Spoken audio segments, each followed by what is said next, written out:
Hey everybody, welcome back to part 2 of our super podcast with everybody except for Dane and Anthony. We threw them out. And the addition of Mr. Jeremy Harvey. You know, that's actually a pretty good deal. You get rid of a Dane and an Anthony, you get a Jeremy. I think that's a fantastic swap. That's a good trade. Yeah. It really is. If this was the NBA, we would have won. Oh, seriously. Dream team. Yeah, rocking and rolling.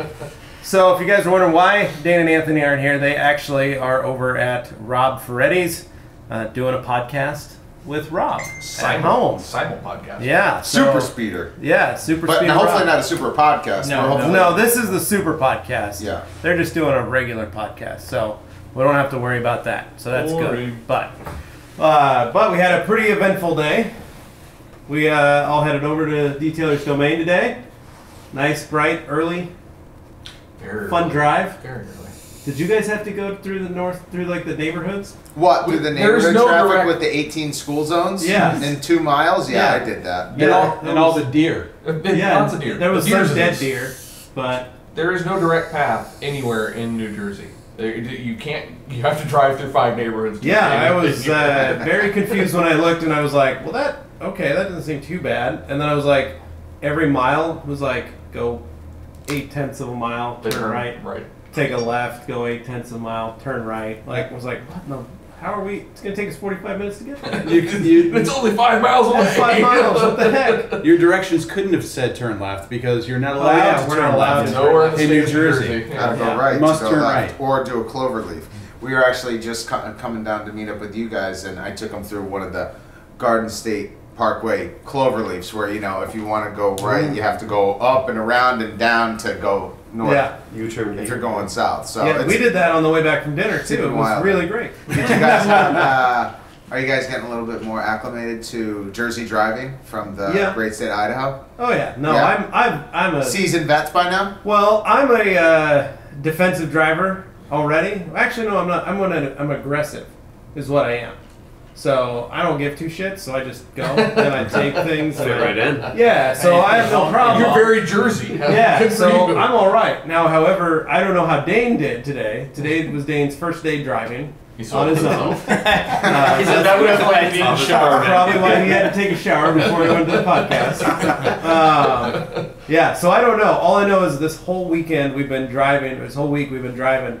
Dane has decided to opt to sit in the back seat, so that he doesn't have to worry about sitting in the front seat and having a heart attack. And what does he do? Is he always editing when he's in the back seat? No, he's editing to himself about me and my driving, and oh my gosh, maybe you should stay give people 3 seconds instead of 2. Do you dare let Anthony drive? Anthony is not on the how come listed driver setup. Because I drive. Oh, that's just I'm the driver. I'm the oldest in the group, so I get to make the rules. I will say this much: there's very few drives you make between the hotel and Phil's place that are ugly. Oh yeah, a lot of cool houses and really pretty drives. Finding your way around is a nightmare. It is a nightmare. So in a weird way, it's kind of. the GPS doesn't even know how to go there. They put you in a new route every single time you actually go from the same destination. Recalculating the recalculating. Yeah, I give up. Shuts up for blue. No, but what I've been surprised by is how many trees. So Boise's known as the city of trees, and so you think like, oh yeah, we're like super woody compared to everywhere else. Woody? I thought we were keeping it PG-13. We're trying, but basically, let's just say there's a lot of forestry. The Garden State? Yeah, it is the Garden State. Literally. Right? No, it's gorgeous. We've seen we were laughing this morning. Urban wildlife. Wildlife in neighborhoods, deer. Yeah, like just hanging out on the streets, deer. And you're at a stop sign, and they just kind of look at you like, "What the hell are you doing?" Totally domesticated. Yeah, as they're chewing on the ground. Hey, how's it going? With a very Jersey attitude. Yeah. What are you looking at? Hey, what are you think you're better than me? Get out of here. Yeah, it's been an interesting. This is our 3rd year. We're kind of first one broken in at this event as a new hire, but always it was good. Every single year, it's just kind of a little bit different. But we changed the format a little bit this year with the inclusion of you guys and the inclusion of Mr. Killmer and Mr. Ward over there, and yeah, the event went I thought super it was, today. I thought It was awesome. Really good. Super stoked. And you and I, Andy, we talked for a little bit. It's just kind of cool because we had some guys that returned from previous years and shared their thoughts on things they learned last year and how that's impacted their business and the lives. One guy paid his way through college this past year, he said, based on some advice that was given to him last year, which is crazy. Like, that's a little bit of... And it was because of you, actually. Well, that's a big piece of responsibility because if it was bad advice and he didn't make it through college, then I'm responsible as well. Right? Absolutely. Yeah. A little bit of pressure. Yeah. But it's cool because now we're 3 years in, so next year 4 years. You guys should be back next year, I think. Absolutely. Right? Yeah, we'll be 100%. back. So this event is morphing. So we do this, Friday class for people who want to get a little bit more intensive training and one-on-one, and that's what we got today. It was awesome. Mm-hmm. We do tomorrow, Saturday event, which will be the big open house, but we're going to go next year's 4 years in, and how weird that this event has evolved and become something that is, it's got to be one of the biggest events on the East Coast. I mean, to get Absolutely. in terms of detailing. I mean, I'm sure there's big car meets, but to have detailers come together on a Friday and get 25 to 30 dudes get a hands-on class, and the following day hundreds, and we're expecting 500 or more tomorrow. Yeah, it's gonna be Especially crazy. at this level, too. This is crazy. Yeah. Necessarily, this is an intro to basics 101. It's, it's the higher end stuff, which is exciting, too. Yeah, we're not teaching people that, I've never touched a polisher before. Show me how. We're going, you've polished a car. Now we're going to make you a little bit better at it. Yeah. They got sanding today, and that's I caught a super cool picture I sent to you of you're Jason standing at the front of the car, and it's just everybody's just 35 locked people. in on this hood, just going, oh my god. And you didn't even go crazy. You just you scuffed in a little 3K here. I mean, Hit in that's the- loose leaf hit in the paper as middle far of as the I'm hood. concerned. We're not on a body line. There's nothing complex. Just dead center in the middle. They're like, Oh, look at what he did. If my son was tall enough, he could have done that. That's not that big But it's deal. cool because It's I mean cool. we It's had a different. group of people that were they were eating it up. I mean, we give them some machine content, and it was we've done this again. This is the third year, so we've done machine stuff with a percentage of this group and some new people bringing in every year. But we're building on machine concepts, and which is becoming less and less of a super highly skilled thing because everybody machine polishes now to a degree. Then you come in and drop microfiber knowledge on them, and they're going, oh. Never even thought of that. Yeah, I didn't know that's why they did different tiles. And then the sanding thing was like, oh my god, I never even thought I could sand a car. So if we continue this, we're going to get some guys that come back that were here for 1, 2, and 3, and they're going to come back for 4 or 5. There'll be new people that get brought in every year, but it's kind of cool because we're really it's fun to educate people and see.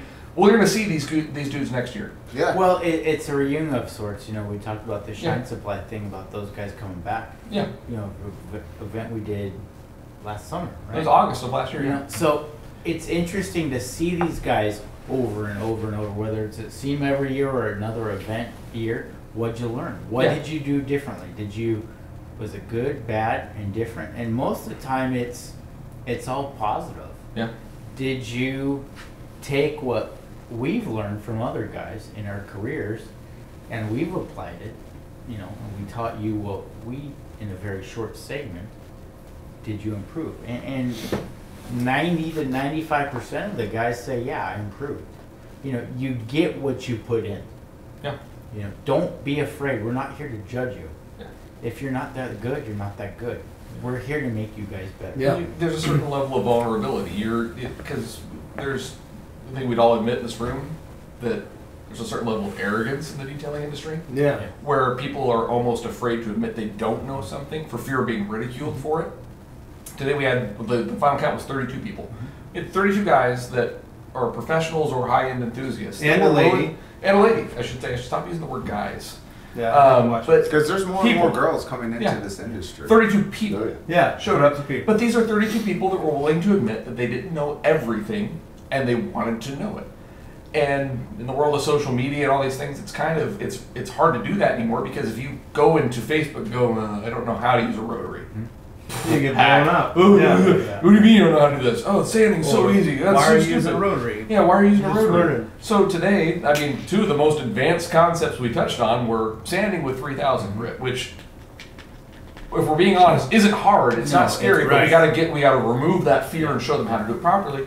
And the number of guys who'd never touched a rotary polisher because they were terrified of it, we put it in their hands on a car that didn't matter if they screwed it up, Jeremy's rental car. Thanks, Jeremy. Yeah, shout out to the rental car company. God, the insurance is amazing on that. Here's the license. No, I did have a guy come up to me and go, "Oh my gosh, guys, I never thought I could do this to a rental car." And I was like, "Dude, $9 insurance is I was incredible. like, "Do you have any like other like buddies, or do you have a guy?" And he's like, "Well, it's just." $7 Yeah. deal. He's like, "There's so many." He was walking around. He's like, "Look, there's a like this scratch and this, and like, how did that get there? And there's water spots, and how did this?" He's like, I can't make this up on like a normal car if I'm trying to train. I was like, It takes. if you're gonna some train time. an employee, So, go yeah, get a rental car. Mhm. You got all kinds of rental- defects to And play the rental with. car company ain't gonna be angry at you because No, it's gonna be odds are you're turning that thing Yeah. looking at our little Audi there is gonna look pretty good Yeah. by the end of the day tomorrow. At least that one door that Andy did. the door Andy worked on. It might take me a little bit to Speed. dial it in. Once I got there, you know, I'm more of a slow mover. I'm like a locomotive. Once I start getting dialed in, and then once I have it, then Watch I out. start. But yeah, No. I mean, rental cars are fantastic to work on. Well, you made a good point too when you said that you can endear yourself to a customer with your like the rid sticks. You're talking about sanding, right? So I actually showed that we were on the hood. There was a deeper defect on that side, and one of the students was there, and I've never sanded, I've never rotary polished. I said, great.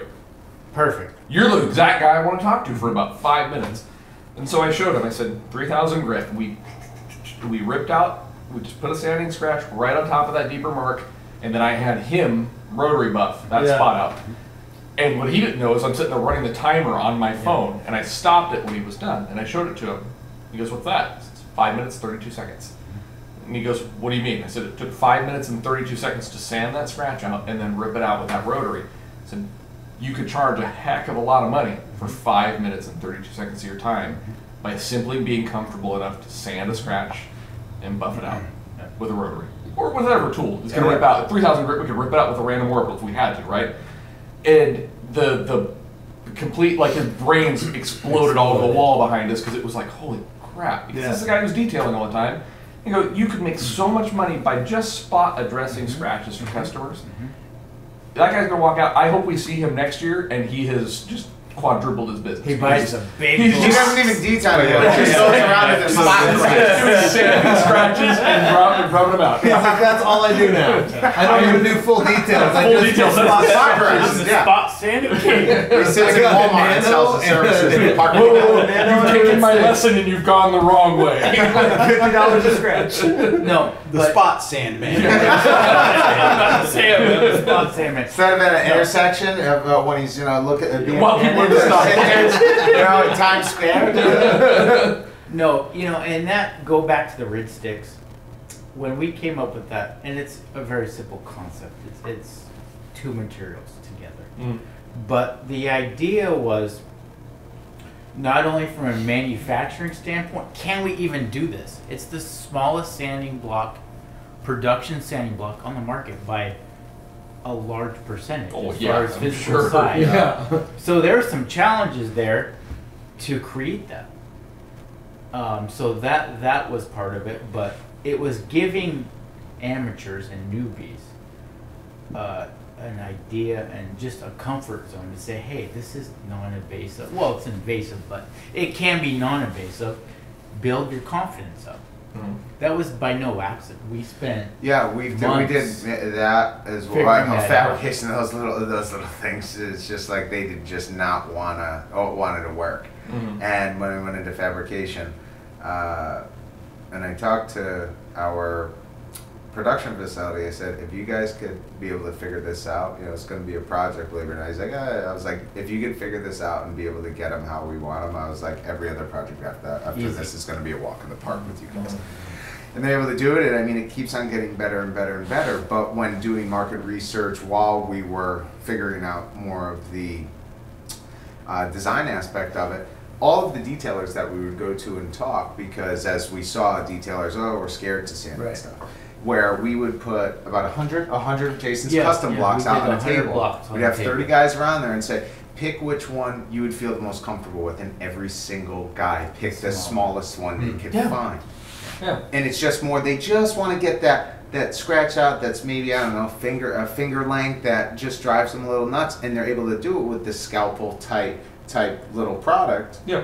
with the rid sticks design, and they're able to build their confidence. And then as you can see, now we waited a little bit, put out a little bigger block, gave them a little bit more of an option to, as they grow with their comfort, they can choose a 3-inch block, and then a 4-inch block, and then a 5 1/4, and grow with their own comfort level. But they're never going to be able to do that unless they start with a little one to build confidence, and then just, I guess. No, it's genius and proof of concept. Yeah, because not as I mean, given it's a rental car that they are not responsible for, but there wasn't a person in that class that was uncomfortable with the idea of like, I'm gonna grab some sand, we're gonna sand something. Yeah. And we did the show of hands thing, like who sands? It was like 2 people. Yeah. The entire audience were like, oh, I sand. And the rest of them were like, I don't sand, that's scary. Yeah. But by the end of the day, we had everybody sanding on something. It was funny though, because you said, how many guys have an hybrid here? And just about everybody has that one. shocked me. I was like, wow. Even shocked you guys have spent a lot of money. Everybody's got a Nano. Apparently we're giving those out for free or something. I don't know. Like, it's the only way to explain the market penetration in this group. So, but it was awesome to see because minds were being blown because these were people that were just terrified to pick up a piece of sandpaper and do anything. So we gave them a car that they weren't responsible for and a tiny little block to address this little tiny scratch. And you just go, no, there's no consequences. Screw this up, great, whatever, learn.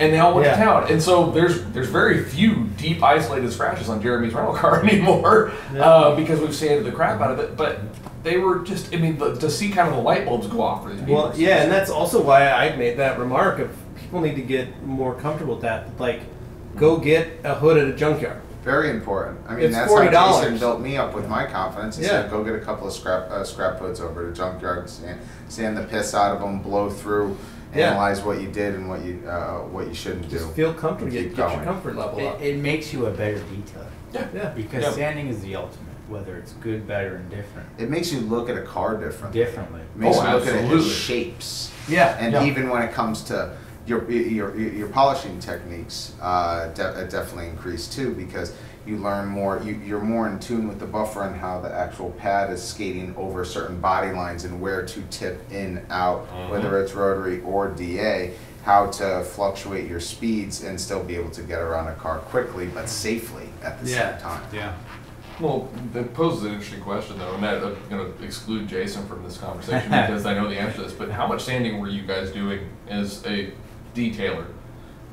I'm going to admit it was very limited for me. I was spot sanding, but it was like middle of panels only, nowhere near an edge. Like it scared me to a certain degree. I got more comfortable with it over time. But honestly, how much sanding were you guys doing? It's more of with me. 5 full cars a month. Were you in spot sand? I would do like whole panels and the whole panel. Yeah, for me it's more just like spot correction and stuff of that nature with that, and then for the training seminars and with the custom jobs. But for me, it's more of with the sanding. One, it's in what we talked about. We touched on a little bit, like, okay, don't be scared of it, but at the same time, like, almost don't go crazy. Yeah. So when I have a car with deep scratch in there, and the customer, that's the sole purpose that they're coming into. Oh yeah, can you remove this one scratch? So that kind of like puts up red flags already because they've like picked at it. Yeah. So then it's kind of like risk versus reward. Yeah. Assessment where it's like, okay, well, I'm going to charge $150 to rip out that scratch, but I got to make sure that that's able to come out, because if not, I'm going to be held $450 for like for a respray or flag, right? Because of that. No, that's what losing and that was like my thing was I did a lot of dealer work, and so dealerships and in Idaho, you'd have trucks that come in with brush scratches all down the sides of it, and we could rotary those out, or for my guys and me, it was faster to just 3000 grit the whole side of the truck, and then just 1 or 2 step over the top of it instead of hitting it with a rotary. Yeah, you got that nice uniform, sanded defect, and then you can polish that right out. Yeah, and we didn't have to do a lot. We do 3 or 4, or a foot of the belt line right down the middle of it, where the majority of it was, and just go to town as fast as you could get it out. But and today was, I think, a lot of, we're giving them the comfort level, obviously, with the tools, but even besides the tools and getting them comfortable and saying, these are the things you should be using to do these jobs, but the knowledge of saying that when you're sanding, you can actually be, if you're doing it correctly, less invasive to the paint surface than if you were hammering down with a rotary for 15 minutes. Gets the guys to That's we didn't get a chance changing to do it, that but mindset. even actually showing like a split panel with a paint depth gauge and being able to show it. If we had that, they would have seen that there's substantially less material taken off if you were to sand and go after it. On average, compared to cycling at 60 times to try to get that same scratch out. Because everyone's uncomfortable because they just don't want to. They don't want to screw it up. They don't want to burn it. Well, because it looks more invasive. That's what it is. Visually, you're going to make doing that more spot look damage worse to it. before you make it look better, which is scary. I get it. On average, you take a compound, you can easily remove 2 to 3 up to 5 microns in an instant. And build up heat. So now you're slowing the heat. Now the paint, now it takes time to cool it down and get back to normal. You know, as we're a 3000 grit, you go over it and you're sanding. You start to see the white slur, like, oh man, I removed a lot. You put so much on there, paint, you're like a tenth. Yeah. Maybe. Maybe. Yeah. It depends on who's sanding. Well, channeling a little Jason Rose, shout out to Mr. Jason Rose. If you ask him the question, if he was going to teach somebody who's never, ever, ever detailed a car before, ever, like literally completely ignorant of detailing and what it is in paint correction, what would he teach them first? His theory is that you should teach sanding first. Because you can, and I do tend to agree after he said it. I said, it's like teaching the macro, right? Yeah. What do big abrasives do to paint? Once you understand that, polishing becomes far easier to understand because you're doing it on a micro scale when you're polishing, right? So it really is. I mean, we kind of teach people backwards. The level of comfort is established in random orbital polishing for paint correction. And then we have to get them comfortable with the idea of sanding. Really, if you taught them to sand first, polishing would seem really easy, wouldn't it? Exactly. I mean, that's, you know, when I teach someone, I destroy a panel and I see where their comfort level is. And then I throw them off the ledge. You know, into the deep end they go. Yeah, I mean, sink or swim. Yeah, close your eyes on an edge with a rotary with a block. Interesting story in Atlanta at a training class with Jeremy Stevens. I said, Jeremy, close your eyes. What do you mean close my eyes? Take 600 grit all the way up with his eyes still closed. His eyes were still closed. I gave him the buffer and compound, and he tapped around and felt where it was at. And I said, okay, right here. He never opened his eyes. So from like 600 or 1,000 all the way up to buff, he never opened his eyes once. And it's just once you get to that comfort level of what's the feedback, using your other senses, yeah, you would be amazed on how much of a better detailer you can become. Well, like you mentioned today, somebody asked you, I think, how do you know when the paper's done? And you said it's slip and grip. It's slip and grip. And it's an interesting way to put it because I understand what you said because I've sanded enough now. Yeah. And there was a point in time where you would have said that to me. Yeah. What do you mean? What are you talking about? But I get it now. But when you said that makes perfect sense because there is a feel. There's this tactile feedback thing.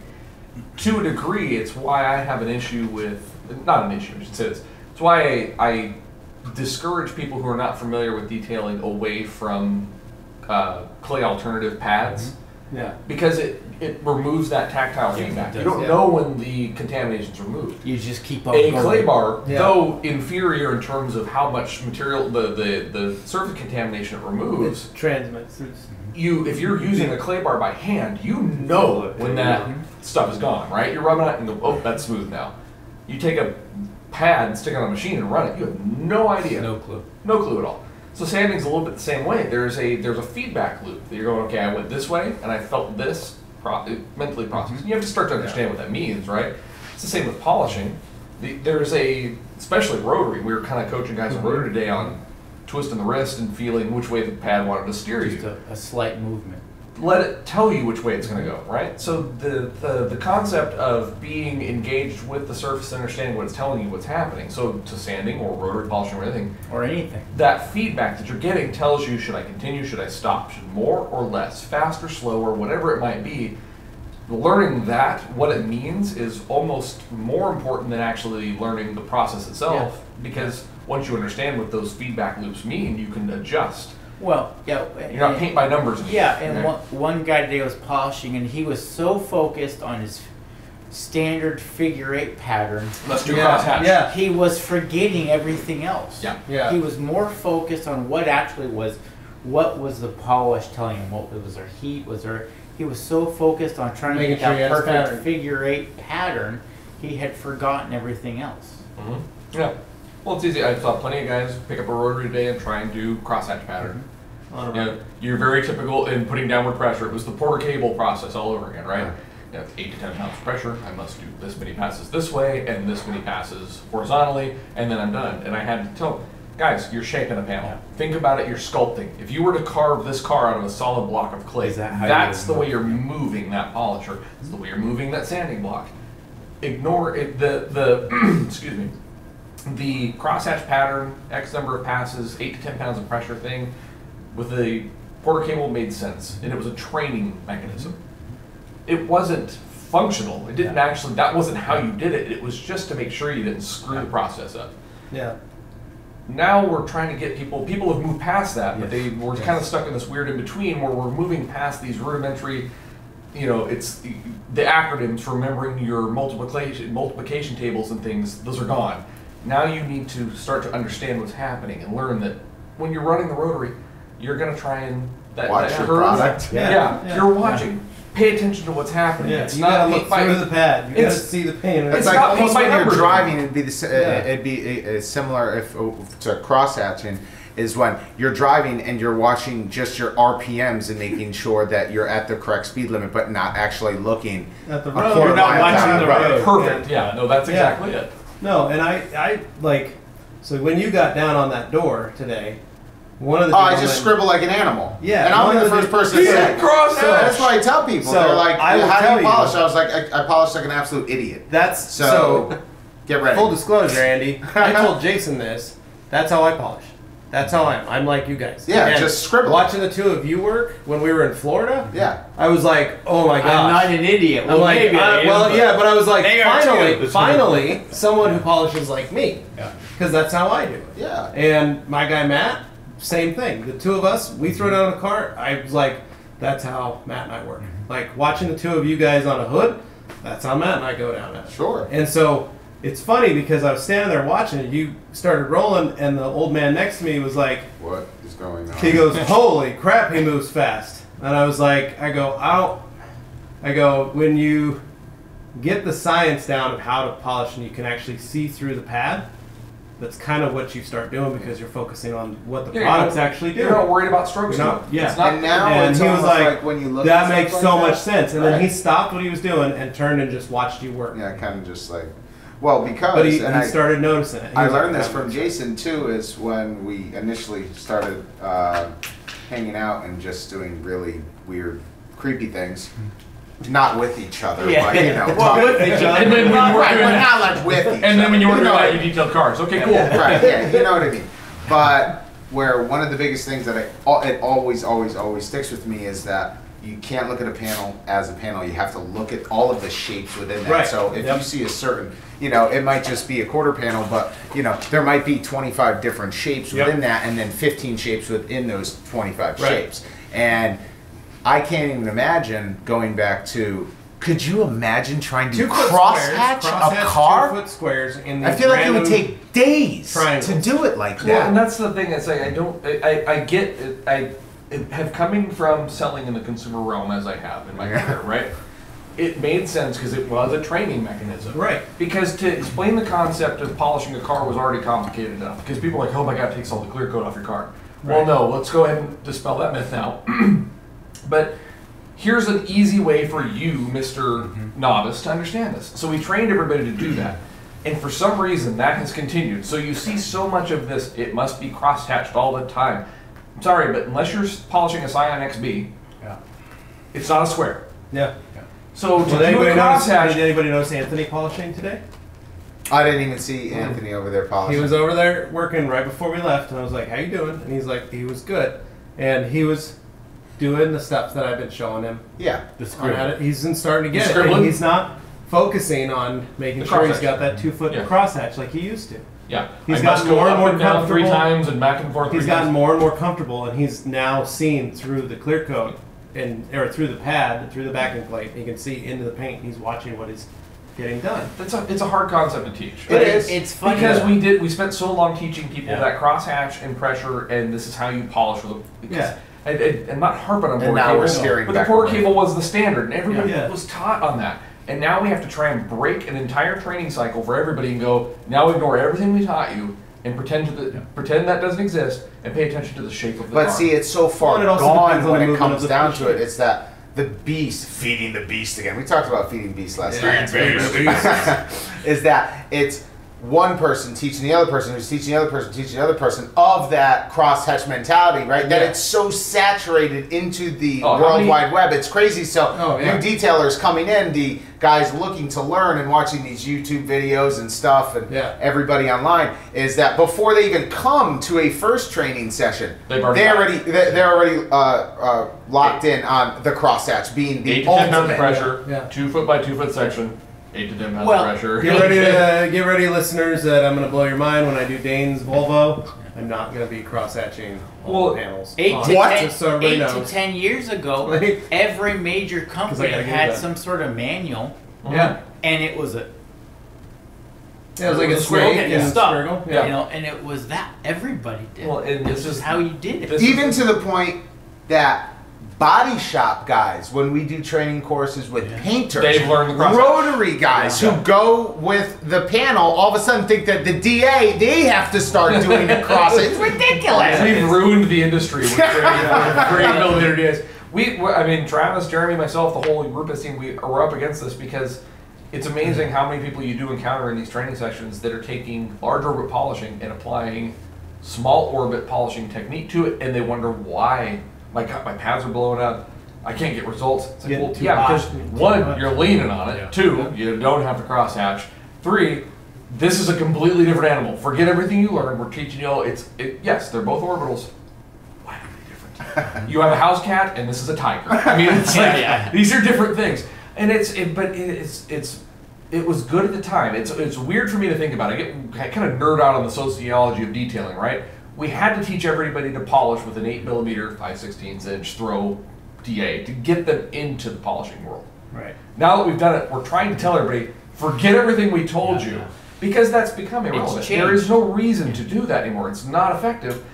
So we've basically created our own problem. We trained everybody to do it. Now we're telling them, and the internet lives forever. So every YouTube video I ever did with a porter cable is out there making a problem for myself, and there's a lot of those videos. Shine Doctor. Yeah, Shine Doctor videos are all over the place.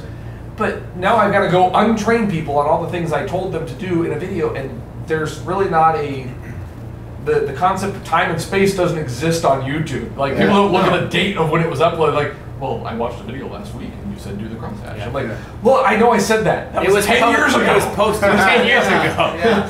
But I'm not aging fast enough, apparently. Or I should have put a date code on the video. But we have to untrain them, and it's good and bad. It was great at the time. It got a lot of people into polishing. It introduced a lot of people to detailing. A lot of detailers were born out of the cross-hatch 8 to 10 pounds of pressure porter cable era. I mean, there's a ton of businesses that started on those videos. Now we have to go back and tell them all, that's no longer relevant. Don't do that. So it's a good thing and it's a bad thing. The industry advances very quickly, but at the same time, the challenge is now we have to retrain everybody. Put your crosshatch in, take your crosshatch out. Well, and who knows? 10 years from now, we may sit in a different couch, looking back now and going, well, that didn't work. I mean, it did, but we moved on to something. When the RUPES Bigfoot 44 comes out, you guys are just going to be, oh my god. It's going to polish a whole hood in one pass. Yeah. Just turn it on. Done. That's it. All right. Okay. Hopefully it'll be automated. But you just push we hope button. so. We hope so. Cool. Oh, they have that at the car wash show. I saw that. Yeah. It's just a whole... A Roomba for polishing? Yeah, you just pull your car in and let this machine buff the car for you. I'm sure I'm sure the results are excellent. It was called the Buff Pro or the Buff... The Butler? So something like that, yeah. They're neat. Let's spray your polish on, spray your polish on and let it go around all these 4 big, huge... Did you actually, what was it like? Every night they operating? Every night they repolished all the panels. By hand. Sure. To set it up. The next morning it was ready to go. And they'd show, hey, this is how it does, and look how beautiful this car is. And then the next night That guy, big guy out there being pushed around. Yeah. One thing they did come up today that was interesting for me, and I had to try and kind of wrap a guy's head around it. We were letting him play with the rotary and fell in love with it. Once I got him comfortable, Jeremy did an excellent job of. Nobody wore compound today, so that's a successful rotary class because everybody picked up a bead and nobody lost an eye. Well, we had no aprons. No burn. Nothing happened bad. But a couple of guys who were a little more advanced on their random orbital technique, like I've been wanting to try rotary, showed them, gave them a couple panels, they worked on things, and then it became so when do I deploy this? It's like, okay, well, when it's necessary. But when is it necessary? So, well, have you ever had your random orbital and just been frustrated because you couldn't get something out? Well, yeah. Well, that's the time to bring it out, right? But that's another concept that's really hard for guys to wrap their heads around. Just like sanding is. It's like, well, when do I do this? Do I do it on every car? And I use this analogy. It's hard to. Detailing has become less paint by numbers. It was paint by numbers at a certain point. Do this for this situation, and this result is this.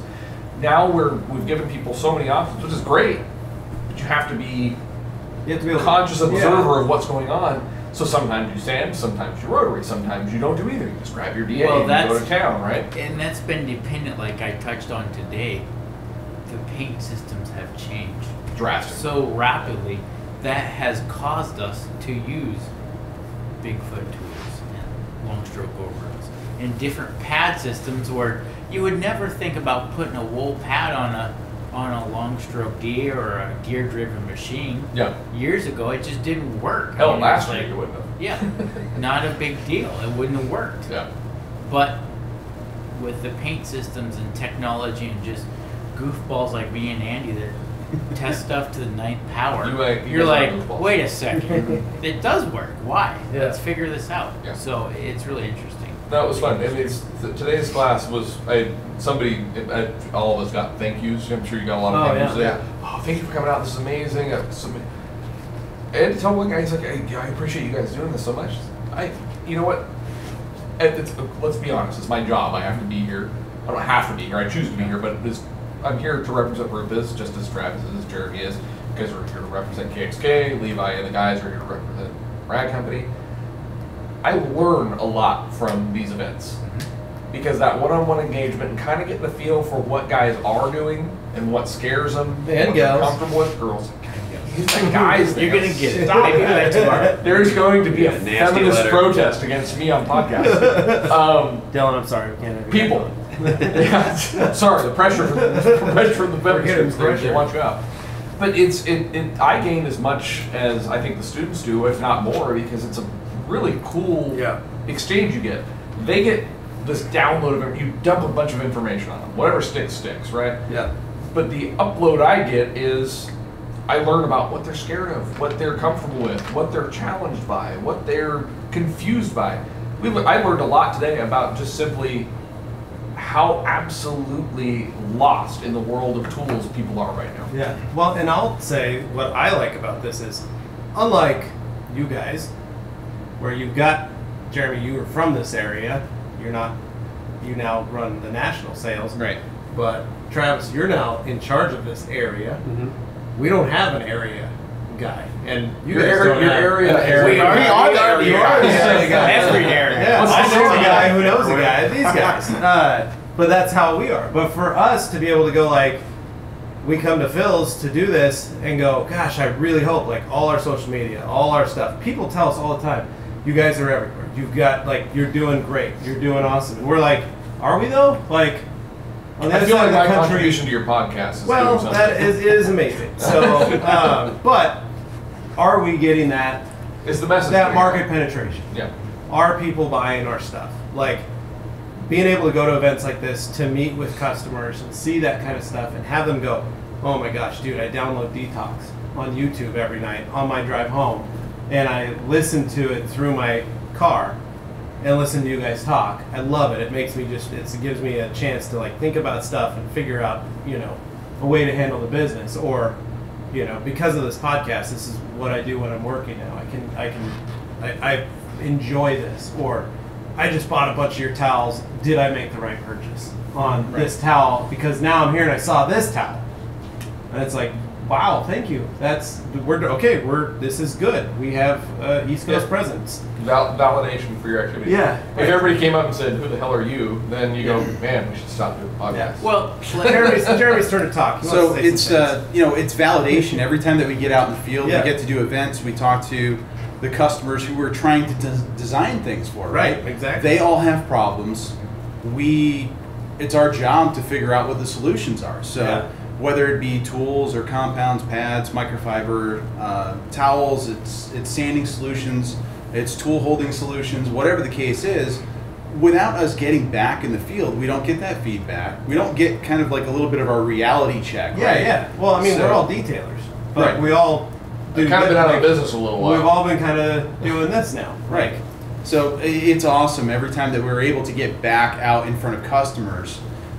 We figure out, hey, this is the new thing. We're having this new challenge. Yeah. Oh, well, gee, that's actually not too that's not too hard for us to figure out. If you just make this adjustment, you can do that. And then boom, everybody keeps getting a little bit better. The industry keeps going a little bit better, a little bit higher, and it's awesome to get back. It also kind of re-energizes us whenever we are able to get back out in the field. Yeah. The market really is, a lot of the professionals are like, oh yeah, these amateurs. But these amateurs are the next professionals.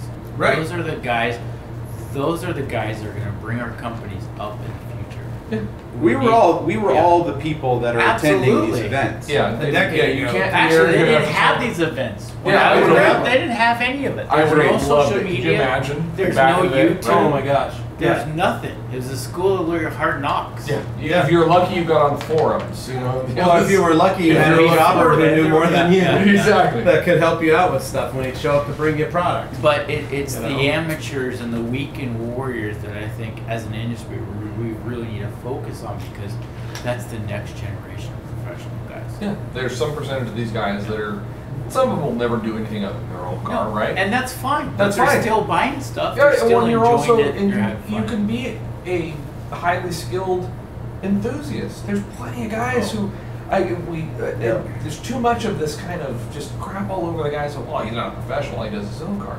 Well, but trust me. I know plenty of guys who build sick cars for themselves. Yep. They could open a shop if they wanted to and build cars for other people. They don't, because it's just not their deal. Yep. Same thing in detailing. If you just want to be really good at keeping your own cars perfect, you can do that. Some percentage of the guys today that are enthusiasts that showed up will go on to be professionals. They'll decide someday that they hate their job at whatever company they're at. They're going to go, I'm going to open a detail business. It's a very old story. How many times have you heard that story told? I heard it multiple times today. Oh, yeah. Yep. I had a job at insert very boring corporate job. It's me. I was the same guy. And they go, and I decided to quit, and I opened a detail shop. And today, I got some training, and it's going to make me better, and I hope by next year I have a shop, and I can do this, I'm going to hire guys. So there is some percentage of these guys that are going to go on to, like I said, be that next generation of guys that are in the industry. Exactly, but same token, a detail shop or a mobile setup isn't for everybody. No. And I've talked to some guys, and they're like, I'm struggling. I'm like, well, maybe it's not for you. They're like, well, and that's not a bad thing at all.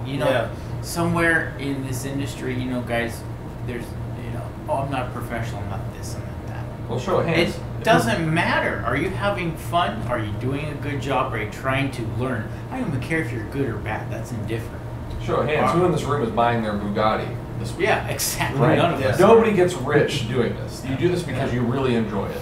And that's all that matters at the end of the day. And As long as you're nobody goes into this business expecting to get, or you shouldn't anyways, that I'm going to be the next billionaire. So I'm not buying yachts. I'm not buying.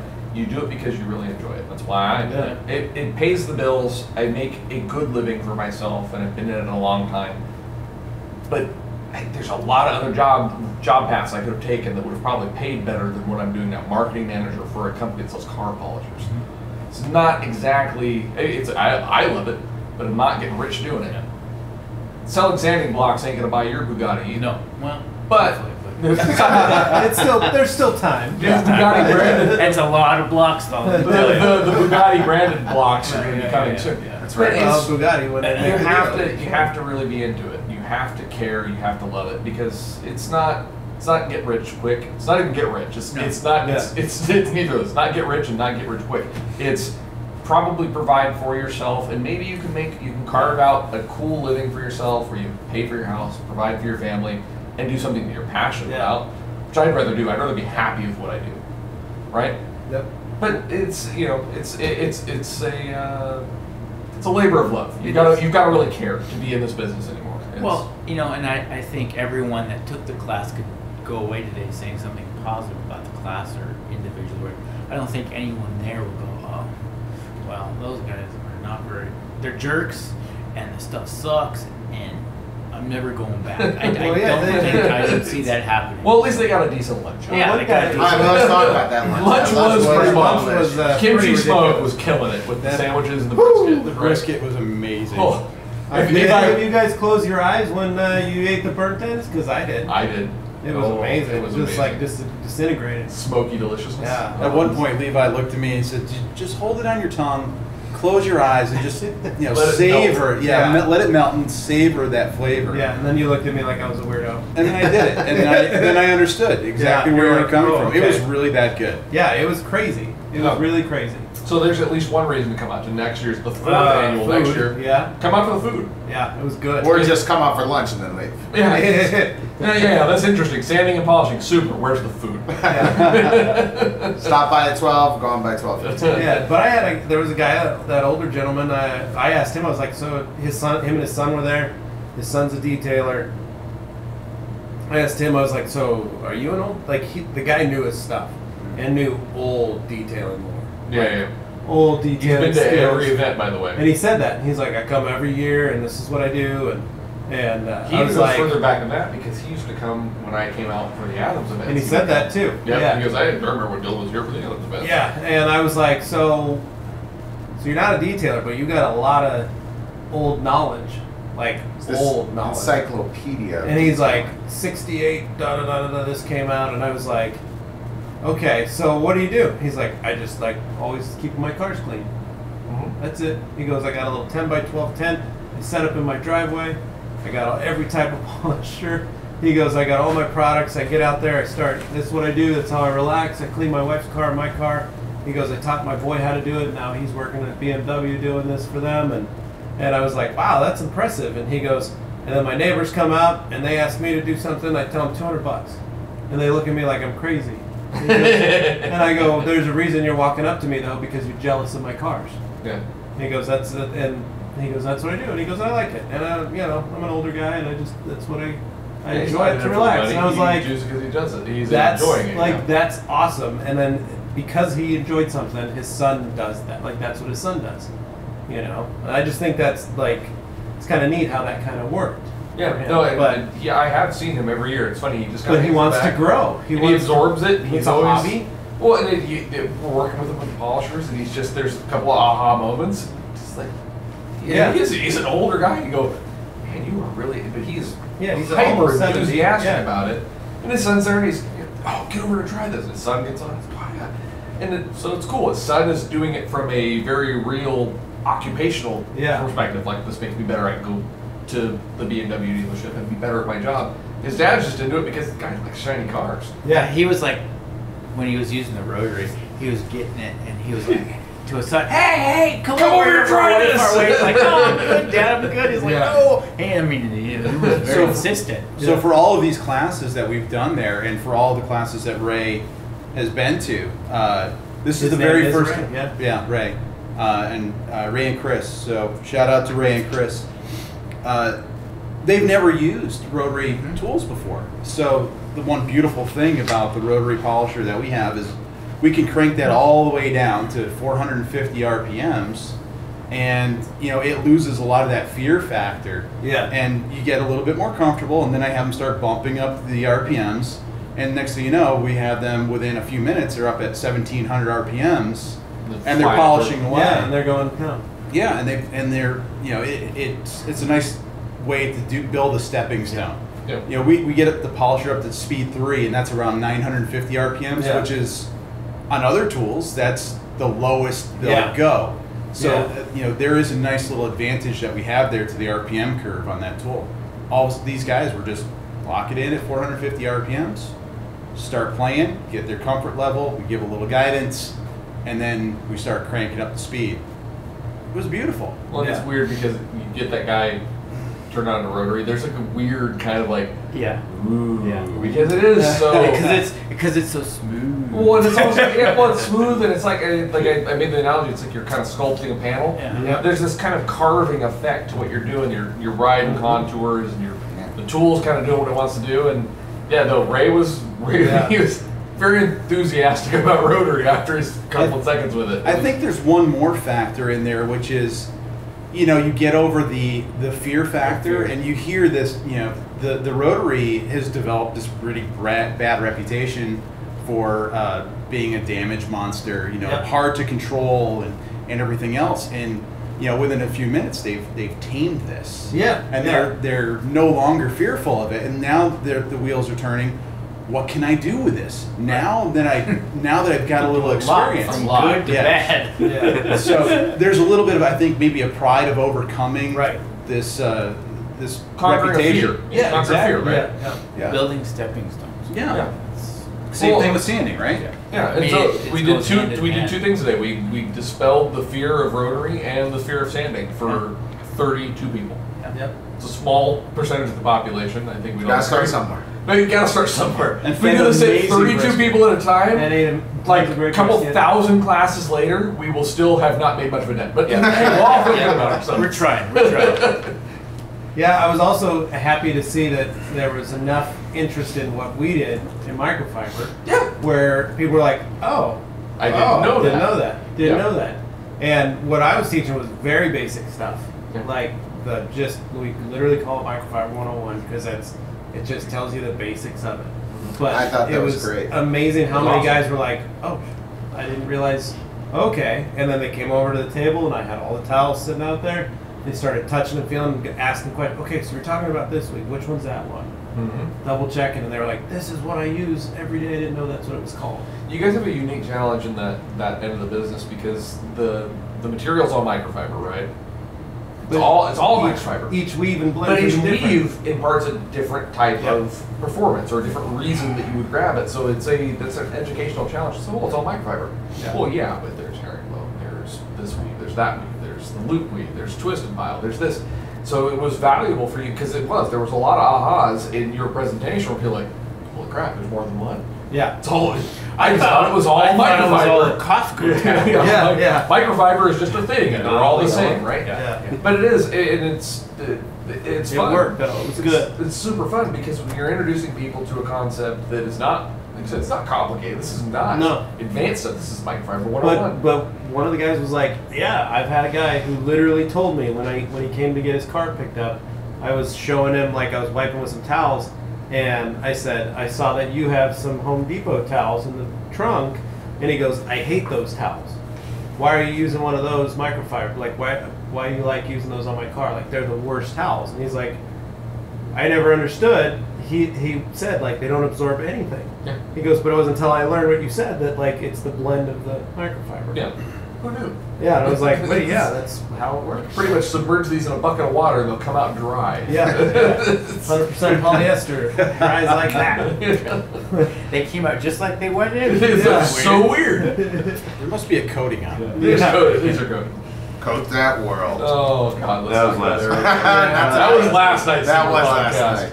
Let's coating's a dirty word in this podcast. Yeah, but it worked out for Dan and Anthony. They got to work on Rob Freddy's car. Yep. And luckily they were able to go next door. Literally next door. Literally next door, which worked out for Anthony because he's Really on the other side of the same Yeah, So so you wall. almost could have had them doing the video in the middle of the event. Oh, It we would have been could've. almost geographically like the same Yeah, thing. yeah. Witnessed it, yeah. Well, it was a best case scenario for Anthony. He was a little worried because, he didn't have a problem doing the polishing, but I just felt bad because that's a lot of work.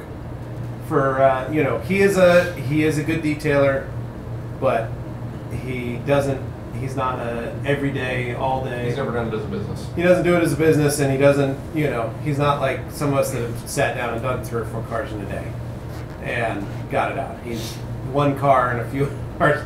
Can be a long process for him. Absolutely. And It's wears him physically out. draining. And Yeah. it's lonely. Yeah, and and it's harder when it's just him over there, Yep. and Dane's holding the camera because Dane can't get in on it. So it was good because then we had that. We were getting ready to leave for dinner. They were still working And we actually had a fan, Marco. Shout out to Marco. walking up. Marco's going to be in his first Watch Wednesday. And Marco came up and was like, "Did you guys need any help?" And yeah, Throw it out, we were bro. like, "Go for it, dude!" And he jumped in, and so thank you, Marco, for holy shit. thank you for helping the boys out, and thank you for listening and being a subscriber. So if you guys listening, if you come to this event, you never know, next year maybe you'll get on another episode. You might end up polishing a really cool blue NSX at a cool place. Or, you know. Or getting hired by RUPES. by RUPES like Travis did last year. So for podcast land, those that don't know, Mr. Travis Barnaby attended this class last year, and here we are a year later, and he actually works for us. Yeah. So he's teaching the class. We've swapped him for the ranks. So come to a detailed domain, you never know what's going to happen, right? Weird things happen in Phil's house, in Phil's place. It's strange stuff.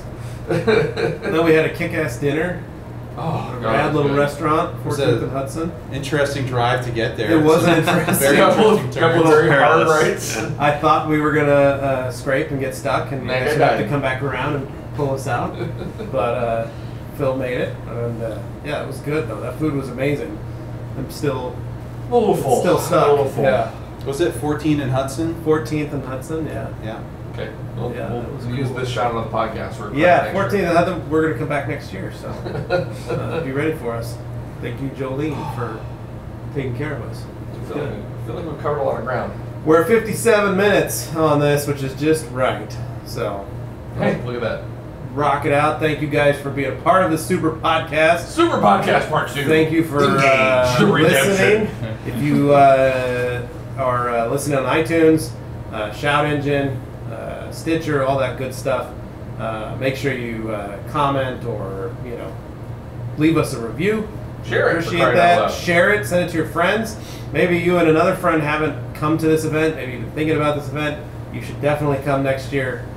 Don't miss out. And if you do come next year, make sure you get here early, because tomorrow may be insane. Parking lot's probably going to be packed by, what do you say, 12 noon? Oh, Just in time for us Why to don't we do this before we sign off?